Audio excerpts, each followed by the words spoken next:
Today, the hot topic that I'd like to cover is the recent legislation covering the paid tax return preparer legislation that passed, and it was effective January 1st of 2011. Leading into this legislation, there was a lot of uncertainty and a lot of concern with regards to the regulations and what they were trying to do, and maybe Big Brother stepping into the role of CPAs and attorneys and professional tax preparers.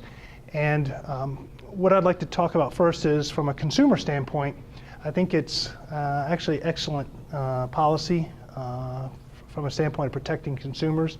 For years, our industry and CPAs have typically been the leaders in the tax advisory and tax preparation industry.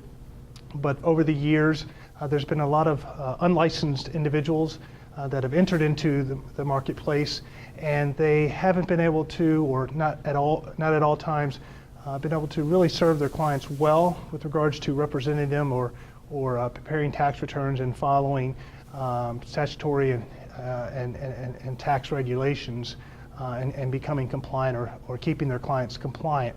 So the return preparation laws for paid preparers, what it in essence does is it forces certain classes of folks.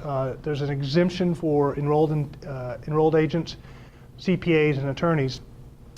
They already have a rigorous continuing education program, licensing requirement, and ethics requirements. But those who are not in those three categories could be supervised tax preparers. It could be preparers that do not prepare 1040s or other folks. They're going to be required to take testing requirements, have continuing education, also have background checks, and then potentially in the future, it's not enforced right now, but have fingerprinting that's used to monitor as well as manage the folks who are actually preparing tax returns in return for a fee. From a CPA and also from a professional standpoint, a few of the concerns that we've had and I think we'll continue to have is the fact that anyone who touches a return that significantly impacts that return with regards to the end result is required to get these what's called PTIN, prepared tax identification numbers, and there's a fee associated with that, about $65 each year. And there's concerns that firms who do this, who have maybe hundreds or thousands of employees, now have a large cost to incur each year. And the question is, how does that cost get recovered? Does it mean that it's more expensive for clients to use that firm, or is it a cost that the firm has to bear of its own as a cost of doing business?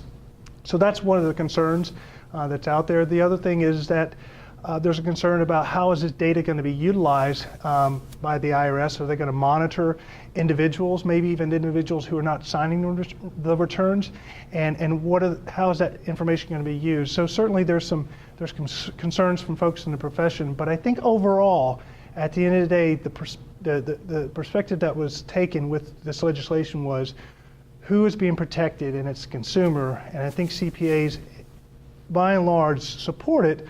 Maybe not necessarily the administrative processes and procedures and maybe the fees, but certainly the spirit of the law is supported, and I think it will help our profession and provide a better product, a better service to the folks who need tax preparation services.